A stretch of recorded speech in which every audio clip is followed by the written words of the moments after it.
जो तुम्हारे जो चीज तुम सीख रहे हो, पढ़ रहे हो, वो तुम्हारे व्यवहार में दिखाई देना चाहिए। इसलिए सबसे अधिक डोमिनेंटवाद आज भी व्यवहारवाद है ना। संज्ञानवाद, गेस्टाल्टवाद या पूर्णाकारवाद, ठीक है, ये बुद्धि को या संज्ञान को महत्व देते हैं,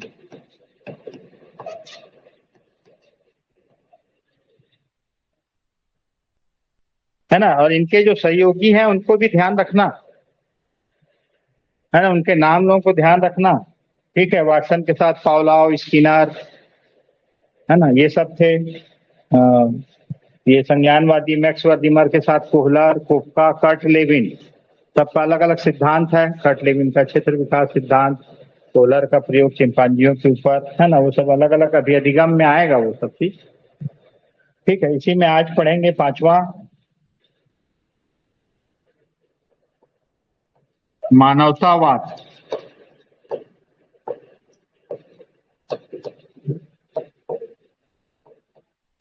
या आशावाद।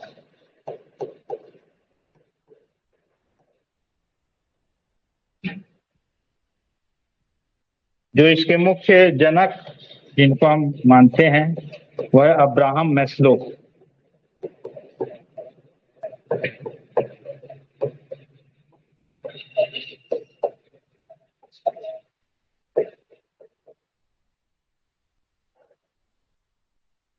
ठीक है।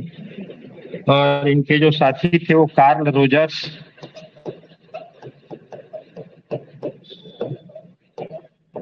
अल्पोर्ट,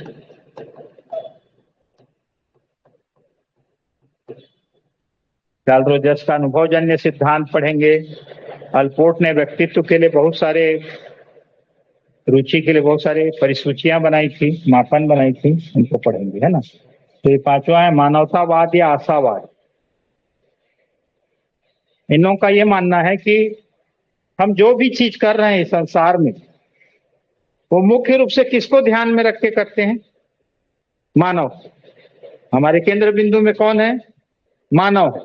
मैं अगर कोई सिखा रहा हूँ, कोई पढ़ा रहा हूँ, कोई नया चीज का डिस्कवरी कर रहा हूँ या खोज कर रहा हूँ या कोई भी एक्टिविटी कर रहा हूँ, तो उसका केंद्र बिंदु में कौन है?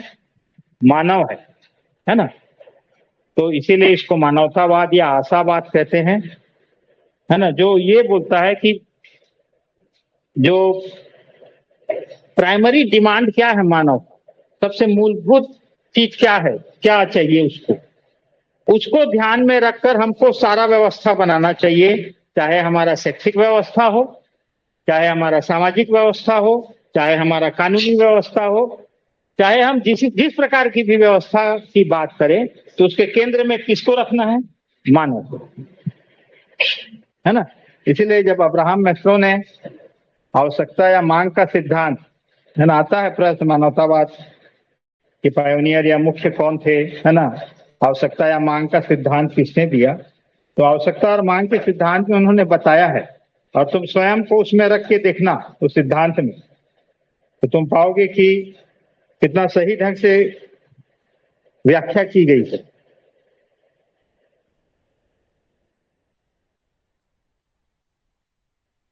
ये हो गया क्या?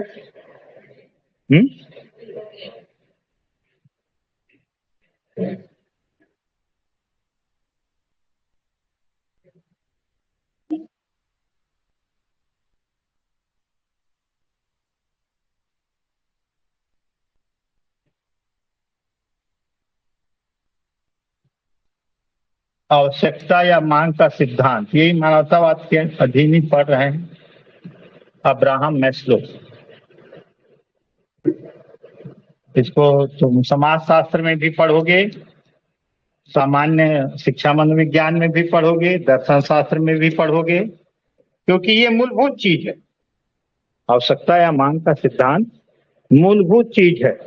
उन्होंने एक पिरामिड के रूप में प्रदर्शित किया है।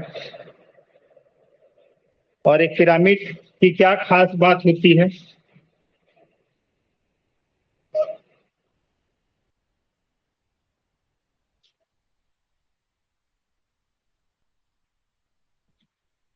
जो जितना नीचे है वो उतना बड़ा है ना। उस कहने का मतलब यहाँ अगर हम आवश्यकता और मांग का सिद्धांत में बोले तो उसकी आवश्यकता उतनी अधिक है, उसकी मांग उतनी अधिक है। तो सबसे प्रमुख आवश्यकता जो है वो शारीरिक या दैहिक आवश्यकता है।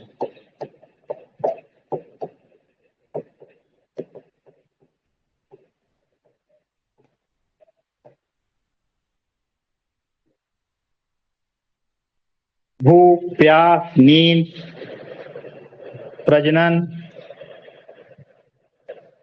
ये मूलभूत आवश्यकता है, चाहे मानव हो चाहे पशु, है ना। जब तक तुम्हारा ये संतुष्ट नहीं है तो तुम दूसरे चीजों के बारे में विचार भी नहीं कर सकते, दूसरे चीजों के बारे में सोच भी नहीं सकते, है ना।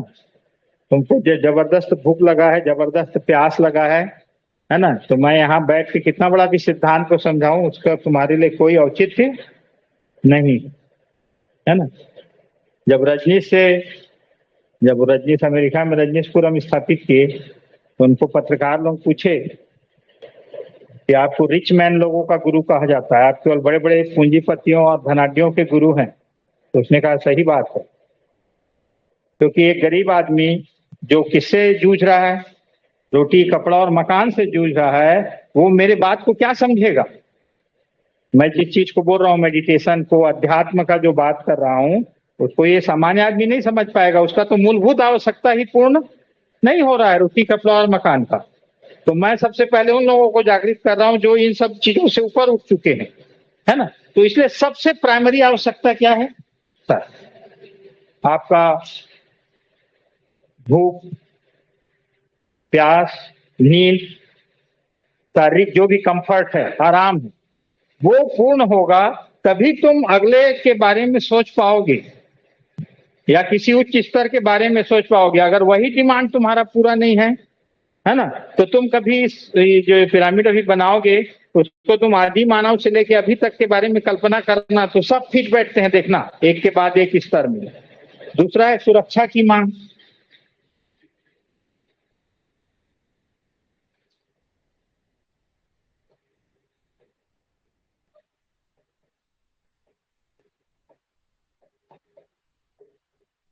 अब जब तुम्हारा खाने का जुगाड़ हो गया, सब हो गया, तो अब तुम जंगल में हो, जंगली जानवरों के हमले का खतरा है,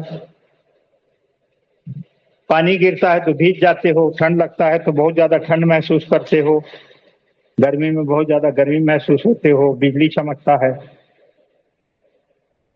तो अब तुम क्या सोचते हो कि मेरे पास एक ठिकाना होना चाहिए। क्या होना चाहिए? घर होना चाहिए रहने के लिए, है ना, जहां पर मैं अपने आप को क्या महसूस कर सकूं, सुरक्षित महसूस करूं। तो जब तुम्हारी मूलभूत आवश्यकताएं, जो शारीरिक आवश्यकताएं, भूख, प्यास, नींद, शरीर के जो भी आराम की चीजें वो हो जाए, तब तुम किसके बारे में सोचते हो? सुरक्षा के बारे में सोचते हो कि नहीं भाई, अब तो ये सब का तो व्यवस्था मेरा हो गया है, मेरा अपना एक तो अच्छा घर हो, सुरक्षित हो सब प्रकार से, है ना। तो मानव केंद्र बिंदु में है, ध्यान रखना, इसीलिए इसको मानवतावाद बोलते हैं। अब तुम जाके सोचते हो समाज के बारे में, समाज की मांग।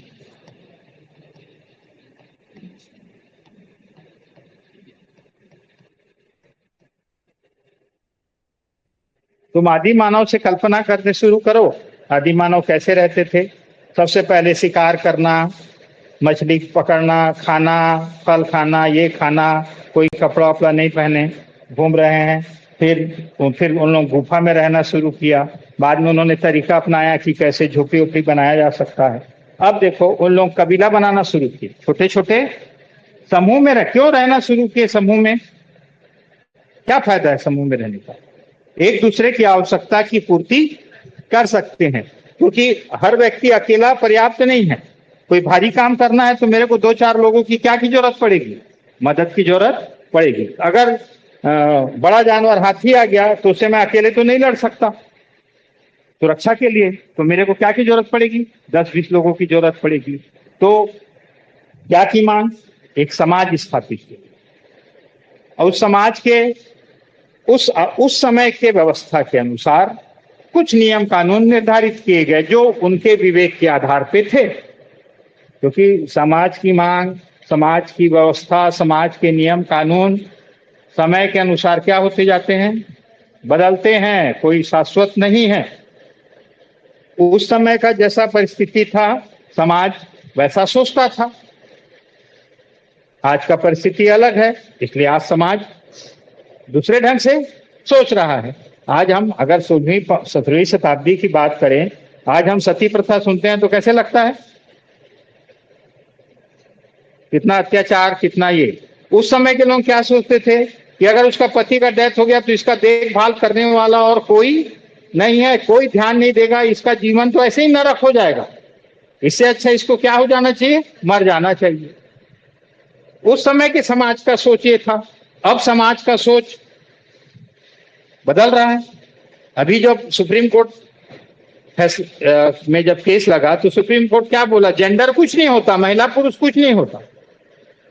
सेम सेक्स मैरिज के ऊपर सुप्रीम कोर्ट साफ बोल दिया, महिला पुरुष कुछ नहीं होते, तो सिर्फ एक शारीरिक भिन्नता है बस। तो अब देखो अब कैसे सोच रहा है समाज कि महिला पुरुष है ही नहीं, है ही नहीं बोल रहा है उसे, है ना। तो जैसा समाज रहता है उसके अनुसार समाज की मांग होती है और समाज के कुछ क्या बनाए जाते हैं, नियम बनाए जाते हैं ना।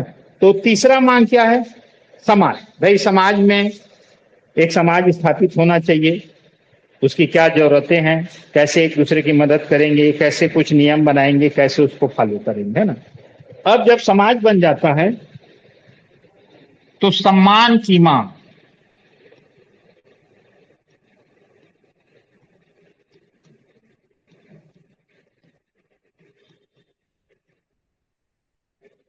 हर कोई क्या चाहता है, मैं समाज का मुखिया बनूं, तो मैं समाज में कोई बात बोलूं तो मेरी बात हर कोई सुने। चाहता है कि नहीं चाहता, समाज में मेरा एक सम्मान हो। इसीलिए तो देश शादी ब्याह में बड़ा बड़ा पार्टी देते हैं, खर्चा करते हैं, तो लोग आगे वो बढ़िया पार्टी करे रही, बड़ा सम्मान ढंग से बोलते हैं, अच्छी प्रकार के आइटम खिलाए रही। तो जब समाज बनता है तो उसमें बहुत सारे लोग ऑटोमेटिक क्या, देखो हो कैसे रहा है, सब धीरे धीरे छोटे होते जा रहे हैं। पिरामिड का क्या विशेषता है ना, सब धीरे धीरे क्या होते जा रहे हैं, छोटे होते जा रहे हैं।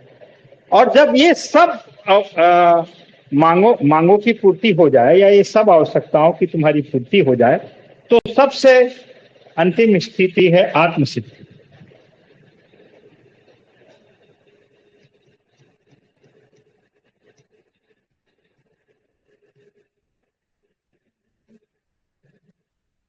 अब तुमको लगता है कि नहीं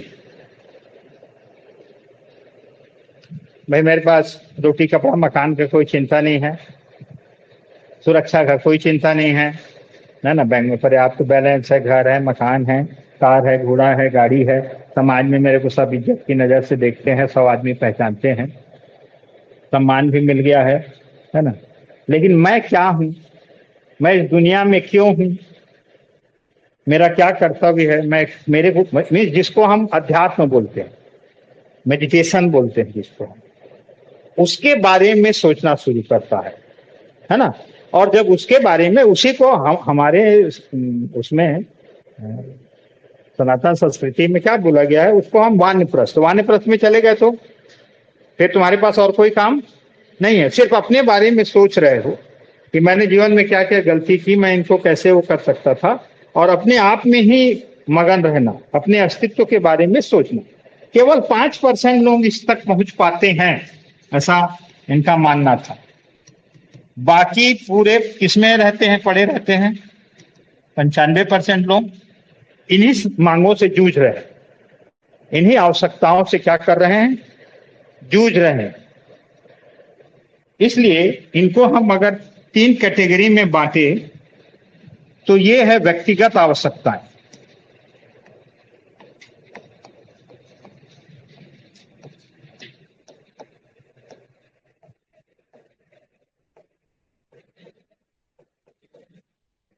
हर किसी की शारीरिक या दैहिक आवश्यकताएं अलग अलग है, किसी का, सबका भूख का लेवल अलग अलग है, सबके नींद का लेवल अलग अलग है, सुरक्षा की आवश्यकता भी सबका अलग अलग है ना। कोई छोटे घर में भी खुश है, कोई बड़े घर में भी खुश है ना। कोई सब तरफ सीसीटीवी कैमरा और 4 कुत्ता पाल के भी डर रहा है, मेरे यहाँ क्या हो जाएगा, चोरी हो जाएगा। एक तो गार्ड भी रखा है बाहर में। हमारे यहाँ कुछ नहीं है, हम लोग नहीं डर रहे हैं, है ना। तो हर का ये आवश्यकता अलग अलग हो सकता है, इसलिए इसको क्या बोल रहे हैं, व्यक्तिगत आवश्यकता, है ना। ये जो दोनों हैं वो सामाजिक आवश्यकताएं हैं।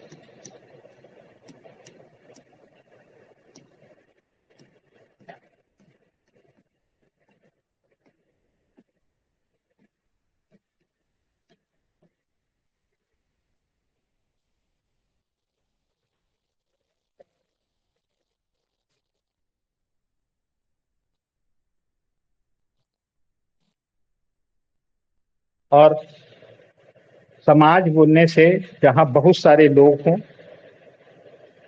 और अलग अलग विचार के लोग हो सकते हैं, अलग अलग मत के लोग हो सकते हैं, अलग अलग स्तर के लोग हो सकते हैं, और उन सब को समेट कर लेकर चलना, जो उन सबको समेट कर लेकर चलता है या उनके बीच नेतृत्व के रूप में उभरता है, वही क्या पाता है, सम्मान पाता है ना। तो ये चीज क्या है, सामाजिक आवश्यकता है। और जो सबसे ऊपर वाला है, यह है बौद्धिक आवश्यकता।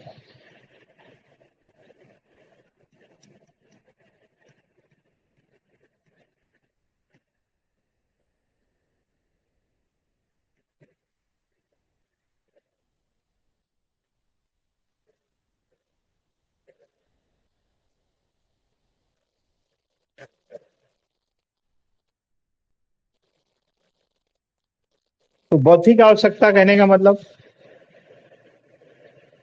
देखो, हम बुद्धि का प्रयोग केवल इन्हीं कार्यों में खर्च करें कि रोटी कपड़ा और मकान का जुगाड़ कैसे, जबकि बुद्धि बहुत ऊंचे स्तर का चीज है। संज्ञान, तर्क, चिंतन बहुत ऊंचे स्तर का चीज है, जो हमको दूरदर्शिता लाता है कि इसका परिणाम क्या होगा। मैं अगर आज ऐसा बोल देता हूं तो इसका आगे चलकर परिणाम क्या होगा, है ना। तो इसलिए जब संविधान सभा में डिबेट हो रहा था, है ना, देखो संविधान क्या है वो अलग मैटर है, संविधान को पढ़ना। जब संविधान सभा की बैठक में एक एक धारा, एक एक अनुच्छेद के ऊपर डिबेट हो रहा था, तो वो जो डिबेट होते हैं, वो डिबेट में लोग क्या क्या तर्क रखते हैं, वो तर्क बहुत इंपॉर्टेंट होते हैं। उसमें से कुछ को स्वीकार किया जाता है, कुछ को क्या कर दिया जाता है, रिजेक्ट कर दिया गया, है ना। जैसे मैं कुछ उदाहरण दे रहा हूं। संविधान सभा की बैठक में जब धार्मिक स्वतंत्रता का अधिकार वाला अनुच्छेद आया, जो 29 और 30, है ना, अल्पसंख्यक वाले को जो स्पेशल अधिकार मिले, तो उसमें जो पुरी के सांसद थे लोकनाथ मिश्रा, है ना, जिनके दोनों भाई दीपक मिश्रा और रंगनाथ मिश्रा सुप्रीम कोर्ट के चीफ जस्टिस बने, है ना, उनके पिताजी लोकनाथ मिश्रा, उन्होंने संविधान सभा की डिबेट में उस बात को रखा था कि आप अगर धार्मिक स्वतंत्रता का अधिकार देंगे, धर्म प्रचार का अधिकार देंगे, तो इसका परिणाम ये होगा कि एक धर्म प्रचार करेगा तो निश्चित रूप से किसको प्रभावित करेगा, दूसरे धर्म वाले को खींच के अपने में मिलाने की कोशिश करेगा, और अपने में मिलाने का कोशिश करेगा तो धर्मों के बीच क्या उत्पन्न होगा, तनाव उत्पन्न होगा, और तनाव उत्पन्न होगा तो भविष्य के लिए अच्छा नहीं।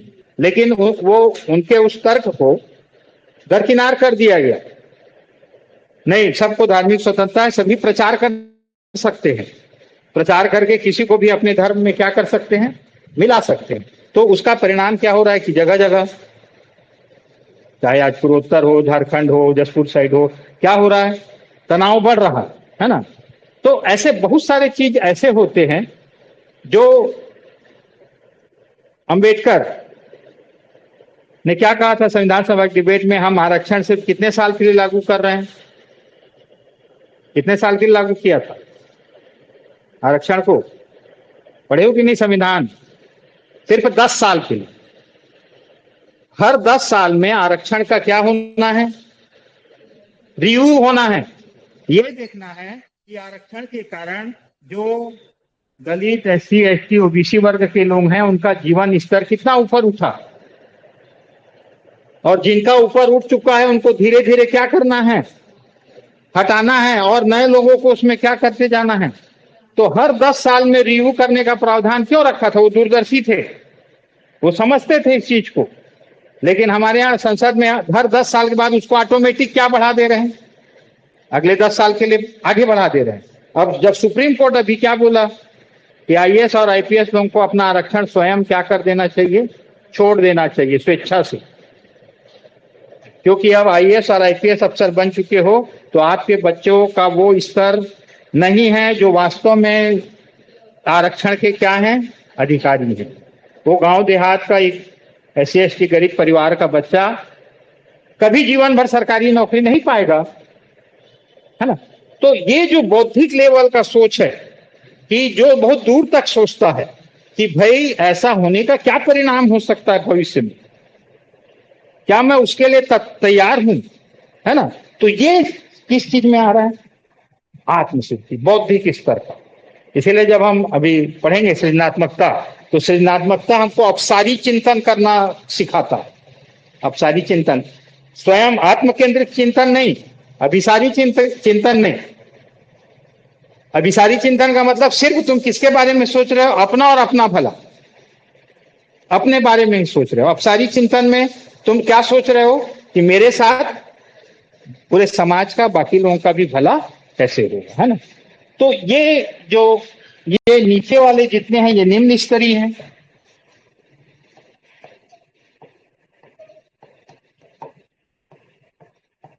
और ये उच्च स्तरीय।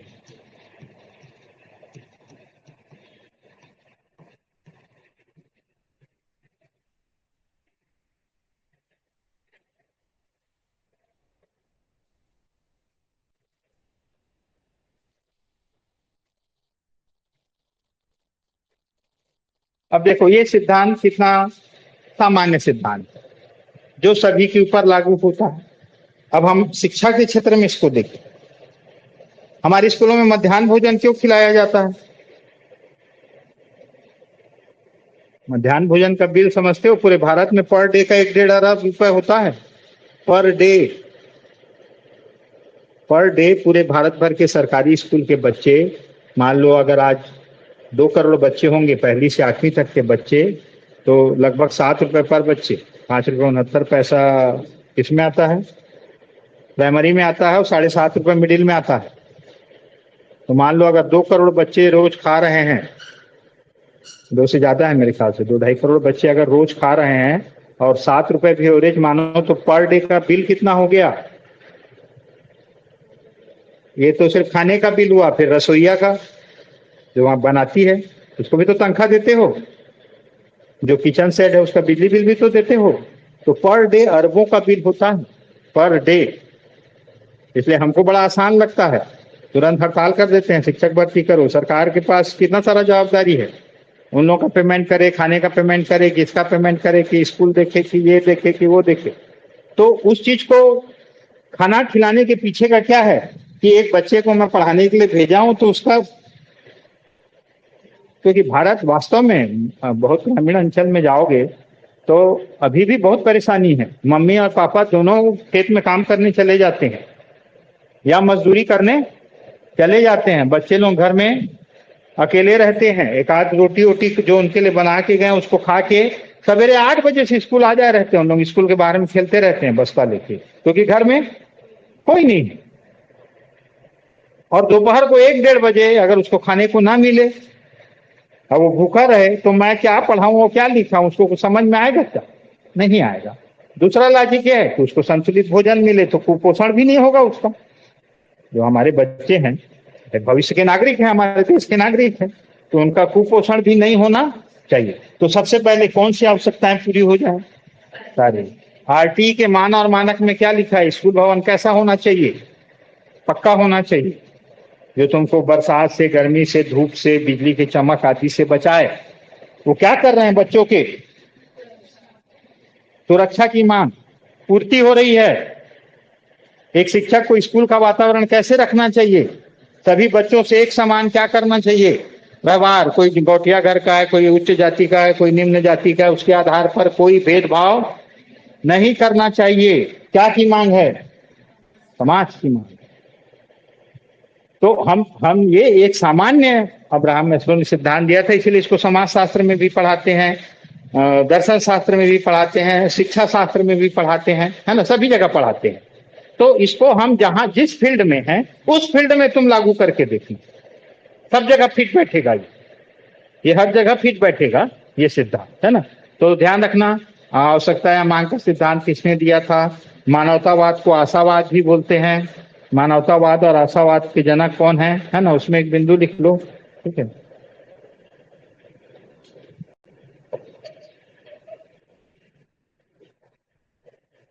इस वाद के केंद्र बिंदु में, इस वाद के केंद्र बिंदु में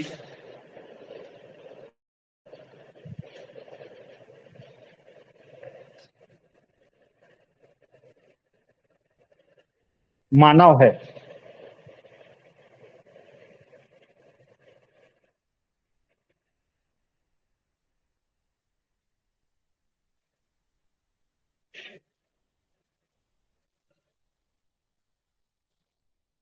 और हम इसीलिए सबसे अधिक अगर सुप्रीम कोर्ट भी कोई जजमेंट देता है तो सबसे पहले किसको ध्यान रखता है कि ये मानव के हित में है कि नहीं है, कोई मानवाधिकार का हनन तो नहीं हो रहा इस चीज में। मानव को जो जो अधिकार प्राप्त है उसमें उसका कोई चीज का हनन तो नहीं हो रहा है, उसको ध्यान में रखकर फैसले सुनाता है ना। तो मानवतावाद या आशावाद, आवश्यकता या मांग का सिद्धांत किसने दिया, है ना। तो इसको ध्यान रखना है, सब प्रश्न बीच बीच में आते रहता है। कार्ल रोजर्स का नाम उसमें वो भी लिख लो, तो यूंग, यूंग लिखा रहता है, समर्थक में यूंग का भी नाम लिखो। यूंग ने व्यक्तित्व के प्रकार बताए थे, 3 प्रकार के व्यक्तित्व होते हैं, अंतर्मुखी, बहिर्मुखी और उभयमुखी, है ना। आगे पढ़ेंगे उनके समर्थक में।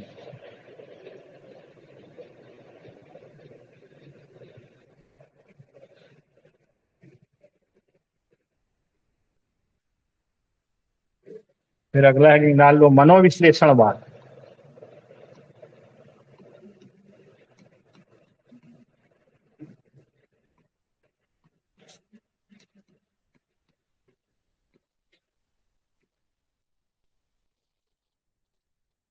Sigmund Freud.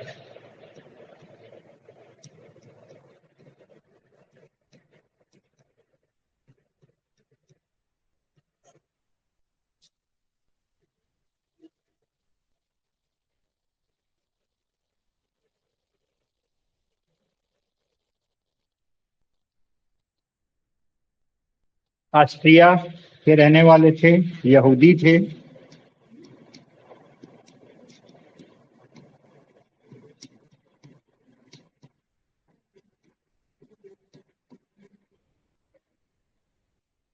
दुनिया में जितने टेक्नोलॉजी की खोज हुई है या दुनिया में जितने बड़े पैसे वाले लोग हैं सब यहूदी लोग हैं, ध्यान रखना। ओपेनहाइमर कौन थे जो परमाणु बम बनाए? अल्बर्ट आइंस्टीन कौन थे? नील्स बोर कौन थे? है ना।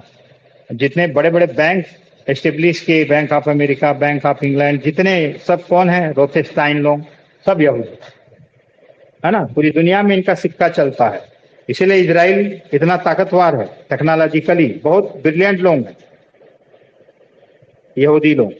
तो जो भी अधिकांश खोज देखेंगे उसके पीछे यहूदी लोगों का हाथ रहता है ना। और पागलों के डॉक्टर थे।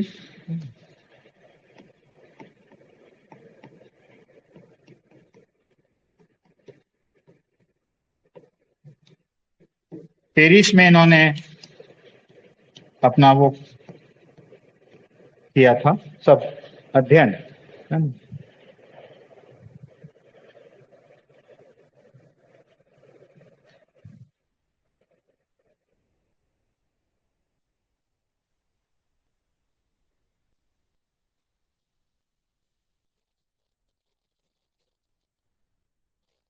सिगमंड फ्रायड ने जब शुरू शुरू मनोविज्ञान के बारे में बताया तो उस समय के लोग उसको उतना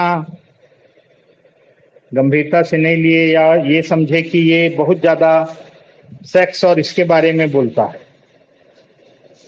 लेकिन आज फैट को जितना महत्व दिया जा रहा है और किसी को हम उतना महत्व नहीं दे सकते, है ना, इसलिए इसका मनोविश्लेषणवाद बहुत इंपॉर्टेंट हो जाता है। ठीक है, इन्होंने बताया मन के प्रकार।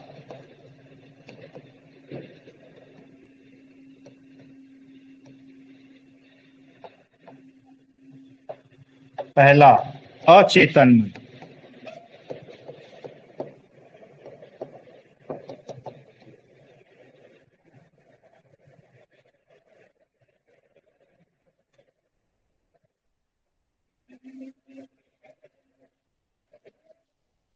लिख लो, जन्म, इसका क्या क्या गुण होता है? जन्मजात है, सभी में रहता है। ये अचेतन मन है, जन्मजात है।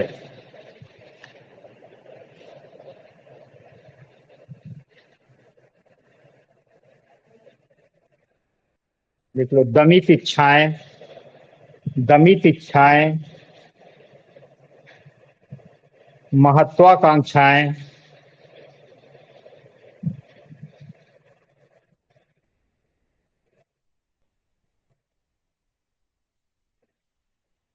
यौन ऊर्जा,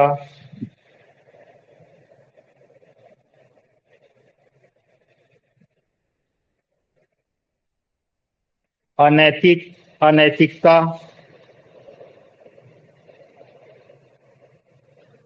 असामाजिकता।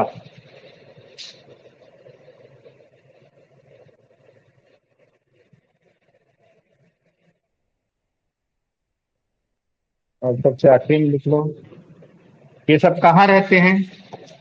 भावना, संवेग, मूल प्रवृत्ति।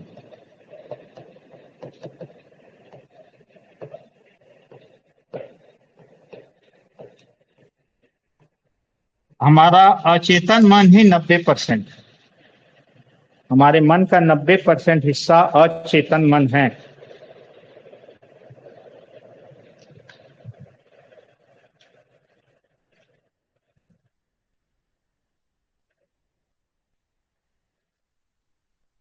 इसे आनंदवादी मन भी कहते हैं, इसे आनंदवादी मन भी कहते हैं।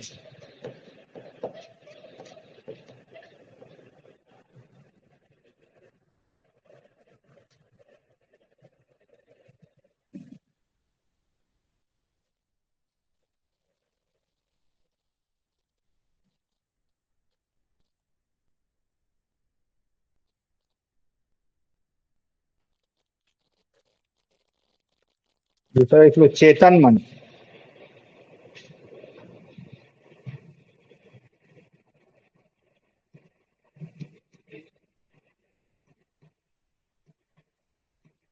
केवल 10%।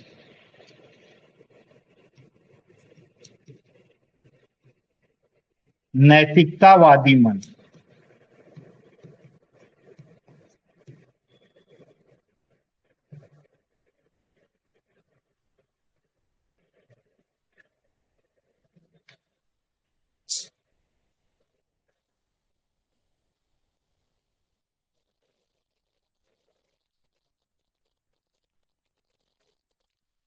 अब एक, मैं किसी से मिल रहा हूं, ठीक है, अब वो मेरे बारे में क्या सोचता है, क्या समझता है, क्या जानता है, अच्छा भावना रखता है कि दुर्भावना रखता है, वो सब कहाँ है? उसकी दमित इच्छाएं, उसकी महत्वाकांक्षाएं, उसकी भावनाएं सब कहाँ है? अचेतन मन में। लेकिन वो तुमसे मिलता है तो हाथ मिलाता है, गले मिलता है, मुस्कुरा के मिलता है, बड़ा अच्छा अच्छा बात करता है। जैसे ही वो जाता है तो बगल वाले बोलता है, देखे ले मोला फुटा आँख नहीं सुहाएगा, साला खींच के एती एती बहुत बोलत रहते, तुम्हारे बारे में बुराई करत रहते। इसीलिए इसको क्या बोल रहा है चेतन मन को?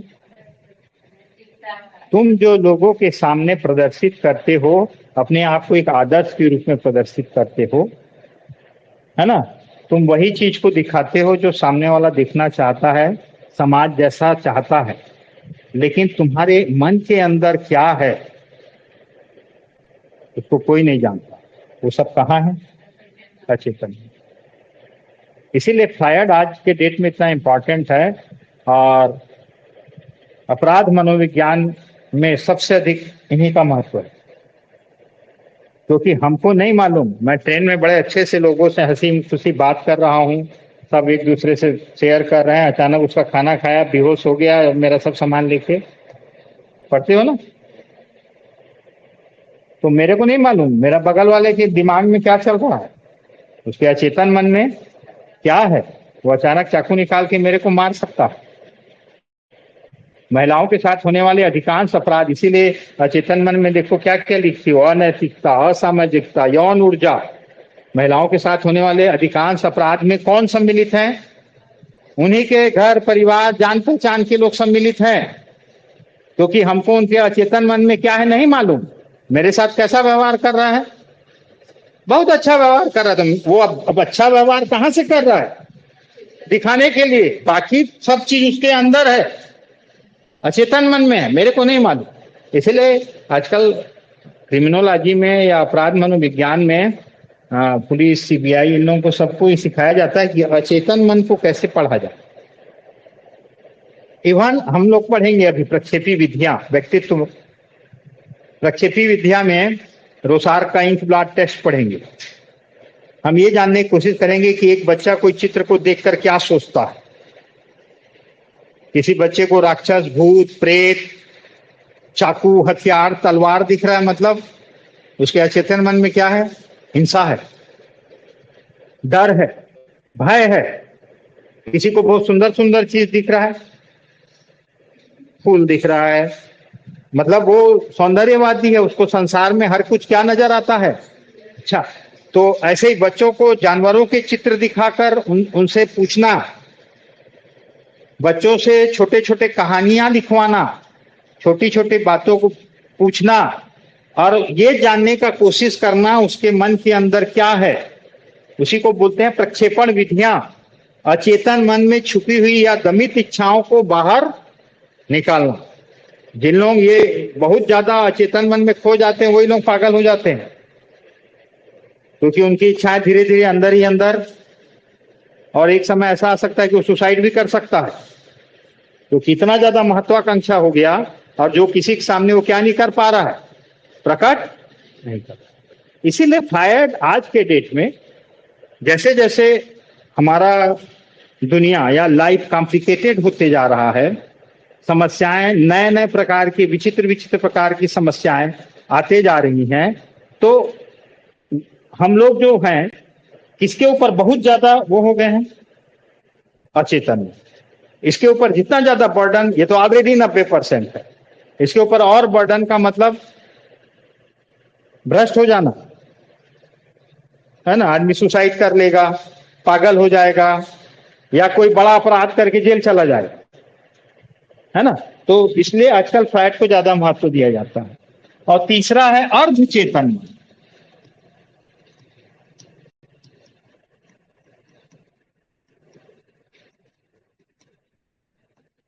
अब देख लो, वो 90% हो गया, ये 10% हो गया, तो ये अर्धचेतन मन क्या है? वास्तविकता का मन। लिख लो, वास्तविकता का मन।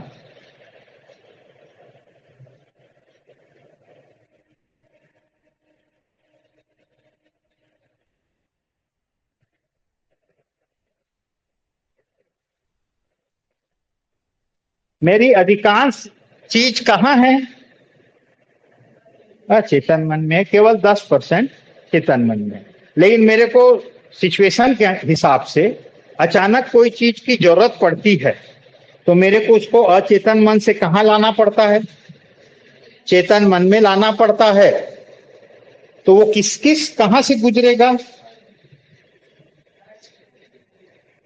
वहां फिल्टर भी कर देते हैं, इलाज बोलना है, इलाज छुपा देना है, नहीं कर देते हैं क्या?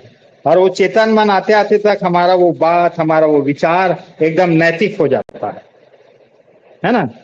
तो इसीलिए इसको क्या मन बोल रहा है? आनंदवादी मन, इसको आनंदवादी मन बोल रहा है, जहां पर सेक्स छुपा हुआ है, जहां पर तुम्हारे अंदर कोई महत्वाकांक्षा है, एक झापड़ मार दे तो बड़ मजा आती है, साला ला बड़ बकर बकर करके है मन में, मार नहीं पा रहे हो अलग बात है, गाली बकना चाह रहे हो, मस्त सोए हो एकदम, और कोई आके उठा दिया तुम्हारा बड़े भाई बहन, यहाँ मन में गाली तो है जम के, बक दूं, लेकिन बक पाओगे क्या, क्योंकि वो तो रोक देगा कौन, नैतिकता। लेकिन तुम्हारे अचेतन मन में तो है, ठीक साला रात के 3 बजे तक मोबाइल देखे रहे और ठीक नींद आ रही थी, उठा दी, है ना। तो उस स्थिति अचेतन मन से चेतन मन तक आते समय हम जिस से गुजरते हैं वो क्या है, अचेतन। इसलिए इसको वास्तविकता का मन बोल रहा है, इसको नैतिकता का मन। नैतिकता, तुम किसी के सामने अपने आप को खराब प्रदर्शित करते हो क्या, यथासंभव क्या कोशिश करते हो कि मैं एक बहुत भला आदमी हूं, मैं बड़ा सामाजिक आदमी हूं, मैं सबसे बढ़िया, मेरा दोस्ती यारी है, समाज में सब मेरे को पसंद करते हैं, इस तरह का मैं करता हूं। और इसी 3 मन के आधार पर फ्रायड ने व्यक्तित्व बताए, 3 प्रकार के व्यक्तित्व। आगे व्यक्तित्व में भी पढ़ेंगे तो वहां अलग से बताने का जरूरत नहीं पड़ेगा, यहाँ हो जाएगा, है ना। तो ध्यान रखना, मन का 3 प्रकार किसने बताया था, मनोविश्लेषणवाद किसने दिया था, आनंदवादी मन या आनंद का नियम किसको बोलते हैं, नैतिकता का, नैतिक वाला मन कौन सा है, वास्तविक वाला मन कौन सा है, कौन कितना % है, ठीक है।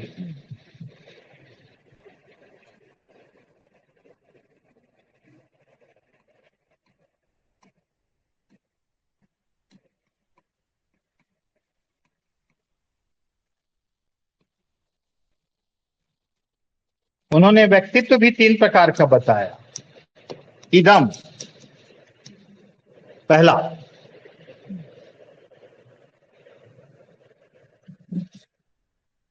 देख लो, अचेतन मन, अचेतन मन में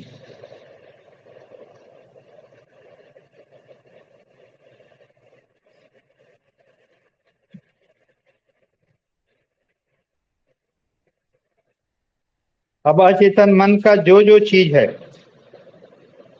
वो सब यही है ना। क्या है, जन्मजात,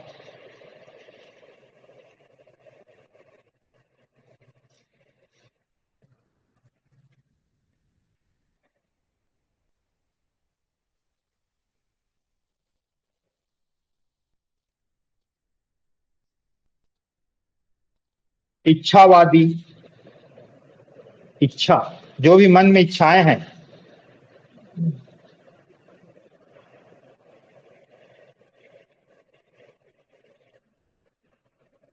सुखवादी,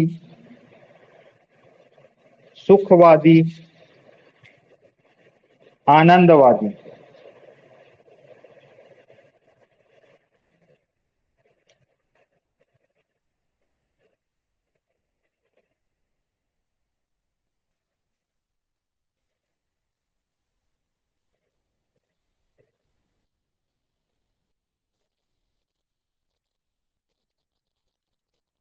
बच्चों में मुख्य रूप से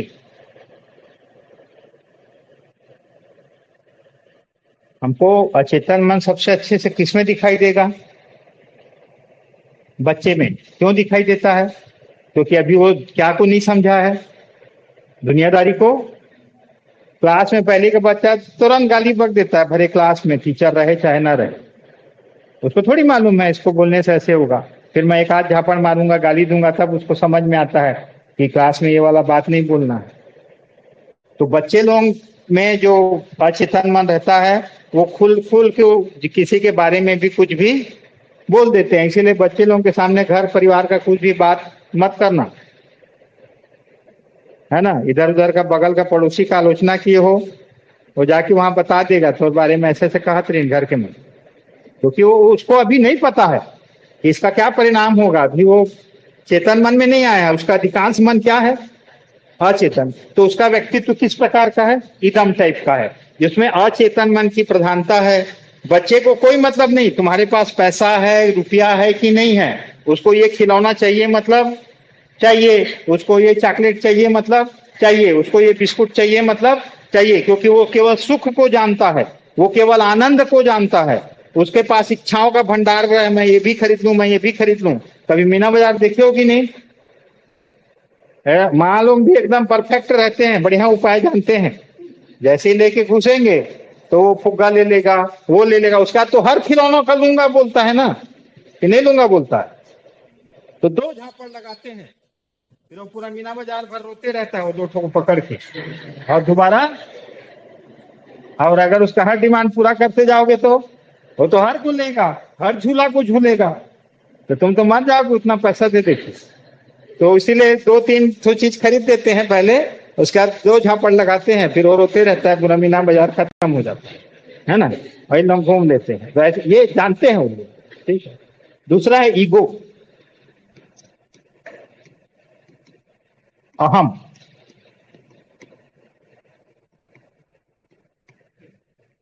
लिख लो, अर्ध चेतन मन में,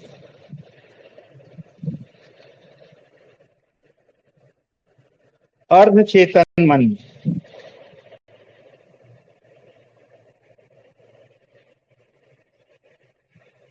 यह अर्जित है,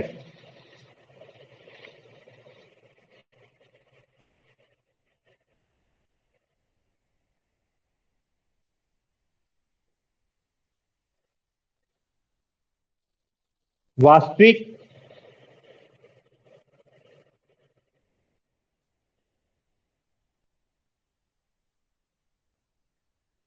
तो ये वास्तविकता को दिखाता है, क्योंकि तुम्हारे ये बीच का कड़ी है ना। तो अचेतन मन में दमित इच्छाएं हैं, वो अर्धचेतन मन में वास्तविक रूप में आता है। लेकिन जब तुम चेतन मन में उसको प्रदर्शित करते हो तो बड़ा सज्जन टाइप का प्रदर्शित करते हो। इसलिए ये इसको क्या मन बोला है? वास्तविक मन बोला। ये चेतन मन से वास्तविक रूप में कहा आया है? अचेतन मन से किस रूप में आया है? वास्तविक रूप में कहा आया? तुम्हारे अर्धचेतन मन में आया, और वहां से फिल्टर होकर तुरंत कहां पहुंच गया? चेतन मन में पहुंचा। और तुम लोगों के सामने जो व्यवहार दिखा रहे हो, वो कौन सा व्यवहार दिखा रहे हो? वो वास्तविक व्यवहार को दिखा दे रहे हो क्या? है? नहीं दिखा रहे हो। तो तुम्हारे सामने लड़की है, उसको तुम बोलना चाहते हो बड़ सुंदर दिखा था, तुम लिपस्टिक अच्छा है, तुम्हारा दमित इच्छा है वो, है ना। अब वो जैसे आधे चेतन मन में आया, लेकिन जैसे चेतन मन में आया तो तुम बोल नहीं पा रहे हो, क्योंकि अब नैतिकता आ गया। तो वास्तविक रूप में वो कहाँ आता है? अर्ध चेतन मन में आता है, इसीलिए उसको वास्तविकता का मन भी हम बोलते हैं। ठीक है। और लिख लो, ये मन, ये घनिष्ठ मित्र है व्यक्ति का, व्यक्ति का घनिष्ठ मित्र है। क्योंकि तुम इधर उधर बोल देते तो एक झापड़ खा सकते थे, एक सैंडल खा सकते थे, ये बचा दिया तुमको, फिल्टर कर दिया। तीसरा है पराअहम, सुपर ईगो।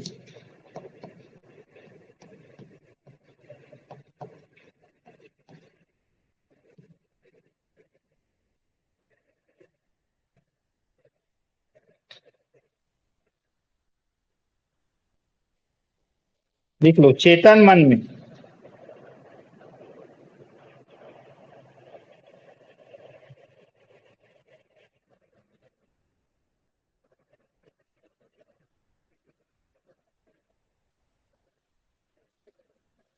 आदर्श और नैतिक विचार, आदर्श और नैतिक विचार,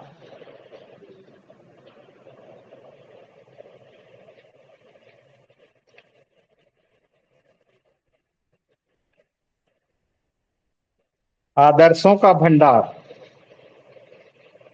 इच्छाओं का भंडार कौन सा है? अचेतन मन। तुम्हारा जितना आज इच्छाएं हैं, है ना, वो सब कहाँ है? अचेतन मन में। ये आदर्श का भंडार है, ध्यान रखना कि तुम वही चीज प्रदर्शित करते हो, नैतिकता का भंडार है। तो अब देखो, अब तुम किसी व्यक्ति को जब देखते हो तो तुम्हारा उसको सिर्फ क्या नजर आता है? यही उसका आदर्श स्वरूप ही तुमको क्या आता है?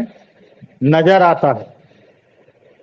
है ना, पर उसका क्या नजर नहीं आता, जो छुपा हुआ है, जो अचेतन मन में, उसके अंदर क्या महत्वाकांक्षा है, उसके अंदर क्या दमित इच्छाएं हैं, उसके अंदर क्या है ना। इसीलिए किसी की मृत्यु के समय रोना अच्छा माना जाता है। अगर तुम्हारे मन के अंदर कोई भी बात है तो किसी के सामने बक दो, पूरा बोल दो।